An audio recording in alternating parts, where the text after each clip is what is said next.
Will Joni Lamb step down from her role and resign from Daystar to try and save that ministry? Or will she hold on like all leaders do and somehow end up destroying Daystar? And then I also would like to share with you 3 things that people often get wrong in what they do with their relationships. Daystar is going through a relational storm.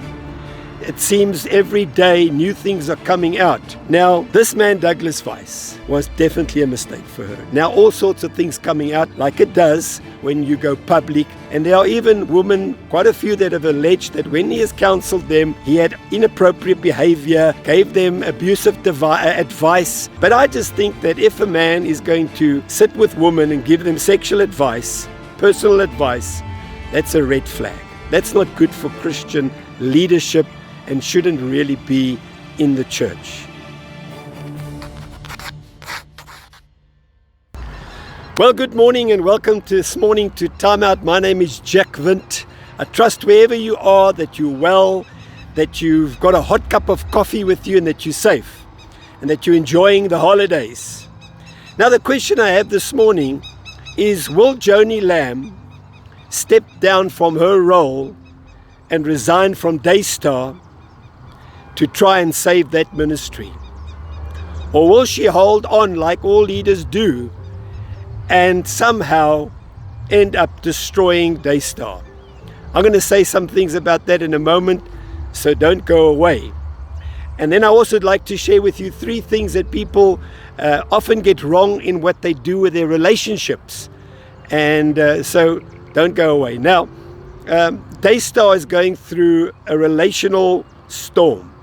It seems every day new things are coming out. And the reason is simple, because the leader of Daystar, Joni Lamb, is allowing this to happen. She's not taking action. And so I believe it's perpetuating this whole drama. Now, many years ago, in 2010, you may or may not know that the Lambs, Joni Lamb and Marcus Lamb, came out with this, that he had an affair. And they started Daystar, the 2 of them, many years ago. And let me just say they have done a great job and influenced many people. But when this drama came out, where they confessed on Daystar about his affair, you have to go back. He was having an affair, they say, allegedly, with a female executive at Daystar. And this affair goes back for 7 years. They were having this. Now, if somebody is familiar with somebody you work with and you violate a relational line, it's probably understandable. It can happen. But I ask myself, when you are 7 years in a relationship where you are having an affair with a woman, you know, and you're the leader, a Christian leader of a Christian network, and even spending money on this woman and writing in an email apparently that you can't wait for her to be the new Joni, not new Joni Lamb, but the new Mrs. Lamb. That's crazy. And now, I believe that at that time, when Marcus Lamb eventually came out, because somebody told his wife about this, and so she obviously confronted him, and so he came out. And that was the first opportunity I believe God gave this couple to fix things, because God always gives us a chance, even when we make a mistake. And they should have stepped down, I believed, at that time, and probably have instilled their son, which was younger and I believe could have been a fresh face of Daystar, and their relationship was good, into the ministry, giving themselves time to privately work out their marriage and their relationship. But they chose not to. And I believe this was about pride in leadership and control. And I know what it feels like. And it's not an easy thing. But I believe that Marcus sowed seeds at that time, and Joni, with the decision to support him, seeds of destruction into their own family, which affected their daughters, their son-in-laws, and even their grandchildren, and ultimately their ministry. And so if you fast forward, God gave Joni Lamb a second chance, like he always does us. When Marcus, her husband, died, she had the opportunity to say to herself, I'm getting older now. This is maybe an opportune time for me to step back and let my son Jonathan take over Daystar and maybe heal from some of the hurts that she'd gone through and just the loss of her husband. But she felt, no, she wanted to stay and be the face. She believed that she wanted to take Daystar to the next level, even if it apparently wasn't the right decision. And then you have to go further and say, Joni Lamb had a third opportunity. When she decided to marry a man called Douglas Weiss, she had an opportunity to say yes or no. As a matter of fact, Jonathan, her son, had written in a mail or a letter to her, pleading with her to say this is one of the biggest mistakes she's ever going to make, even although he would go to the wedding. And she got some counselors in to verify that, yes, Douglas Weiss could divorce his wife and marry her. But apparently the many friends and leaders that she knew, and there are many good leaders that are associated with Daystar, had told her this is a bad decision, don't do it.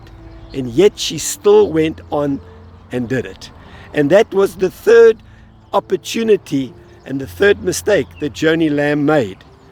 Now, this man Douglas Weiss was definitely a mistake for her. Now all sorts of things coming out, like it does when you go public, and there are even women, quite a few, that have alleged that when he has counseled them, he had inappropriate behavior, gave them abusive advice, and now this is just in the air still.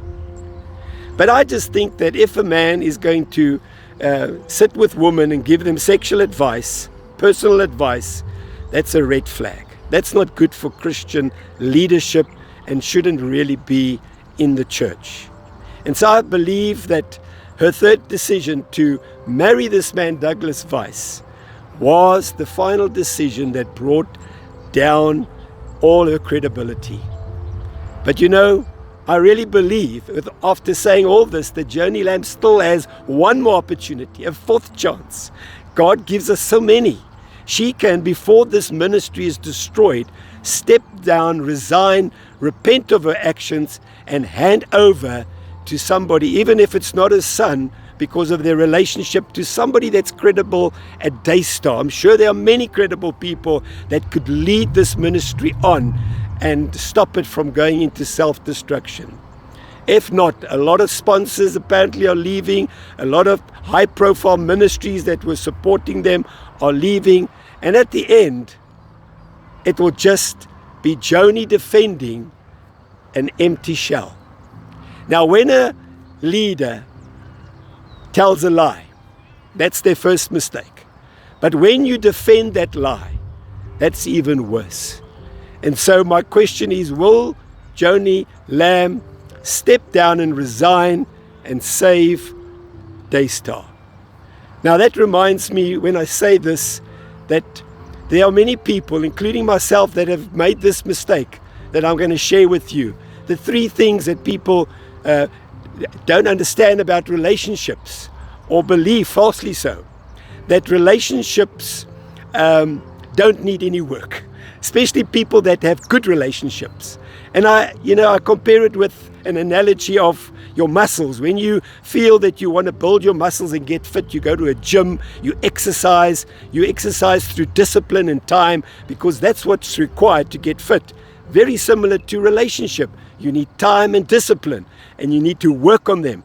And so you get fit, and eventually you're strong, and you assume that now everything's going to be fine. You can sit at home, not exercise, eat what you want, and you will maintain your fitness. Well, everybody that's been there knows that's not true. You become unfit very quickly, because exercise, you need to work on it, and you need discipline. So too, relationships. And the second one is the fallacy that people sometimes believe is that when you've got a good relationships, it's going to stay the same all the time.